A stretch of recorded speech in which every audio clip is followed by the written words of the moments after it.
Right now, your body is losing energy. Not in the distant future, not when you're 80, but right now, inside your cells, tiny structures are working 24/7 to keep your heart beating and your brain thinking. They never stop, not when you sleep, not when you're exhausted. These are your mitochondria. Most people are taught to chase energy externally through caffeine, supplements, and endless productivity hacks. But biologically, energy isn't just about what you add, it's also about what you stop overwhelming your system with. If you wake up tired, if your focus fades halfway through the day, it might not be a motivation problem. It could be that your cellular energy systems are running inefficiently, like a power grid under constant strain, never getting the chance to reset. Today, I'll show you how to restore that system from the inside out. Think of your body like a massive city, trillions of cells, all working together, all demanding energy every second. Lights, transport, communication, everything depends on a stable power supply. When the energy grid is stable, everything flows. Repair happens in the background. Systems stay clean and efficient. But when energy production drops or becomes unstable, small problems start stacking up. Repair slows down. Waste accumulates. Signals become less precise. Performance drops. Not instantly, but gradually, quietly. Mitochondria are at the center of this system. They convert nutrients into ATP, the usable energy that powers nearly everything your body does. So if you feel brain fog, fatigue, or inconsistent focus, that doesn't automatically mean you lack discipline. It may mean your energy production system isn't operating efficiently. In this video, we're moving past surface-level advice. You'll learn what stresses your mitochondria over time, why constant eating can reduce repair signals, and how to activate your body's built-in system for renewal. No hype, just biology you can actually use. Mitochondria are like high-performance engines. They take fuel, glucose, so fats, and convert it into usable energy. But like any engine, they also produce byproducts, one of the most important reactive oxygen species. In controlled amounts, these molecules are normal. Your body even uses them for signaling, but when mitochondria become less efficient, they can produce more of these reactive molecules than your system can neutralize. That's what we call oxidative stress. Over time, this can damage proteins, membranes, and even DNA. It's not the only driver of aging, but it's one of the key processes researchers focus on. So the goal isn't to eliminate these byproducts. That's impossible. The goal is balance, efficiency, control.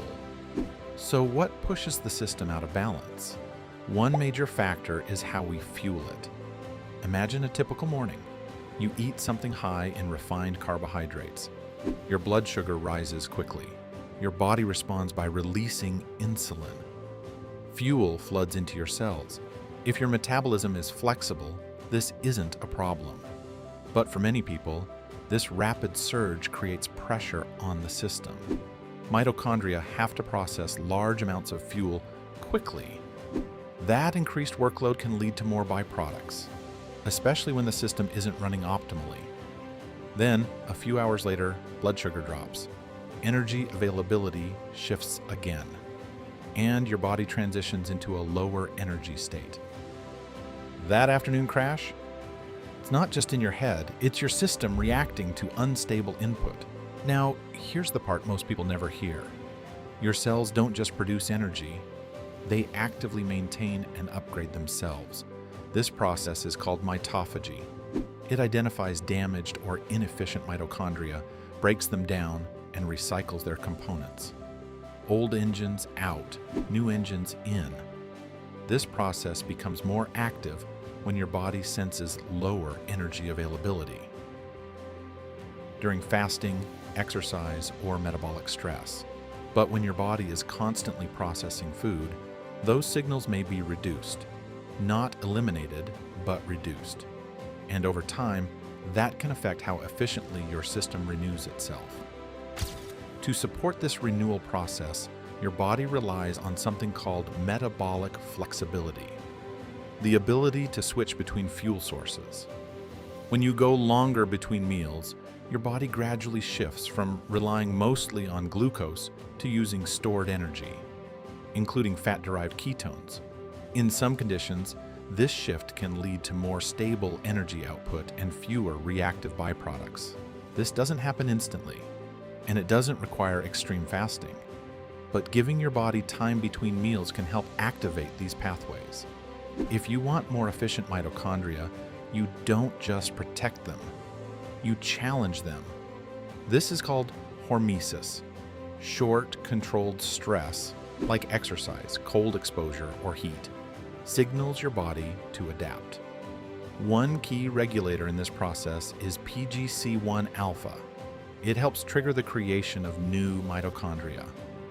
This is why discomfort, in the right dose, can actually improve your energy systems. You're not breaking your body, you're prompting it to upgrade. Now let's look at support. Inside your cells, molecules like NAD+ play a key role in energy metabolism.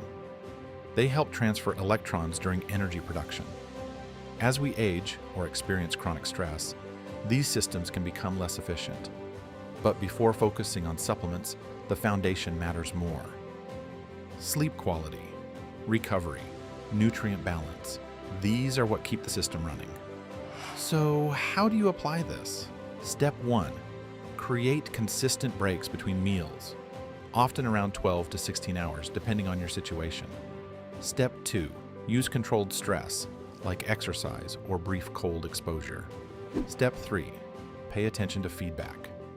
Your energy levels are information, not something to ignore. Most people think aging is something that suddenly happens to them. But biologically, aging is often the slow accumulation of tiny inefficiencies. Less repair, less recovery, less energy. Not all at once, but day after day. Your mitochondria are listening to everything. How often you eat, how well you sleep, how much stress you carry, whether your body ever gets enough space to truly recover. And maybe the real goal isn't to fight aging. Maybe it's to create an environment where your cells can finally function the way they were designed to. Your body is not failing you. It's adapting to the signals you repeat every single day. And the frightening part is, most people never realize they've been exhausting their energy systems until the crash finally arrives. The question is not whether your body can regenerate. The question is, will you finally give it the conditions to do so?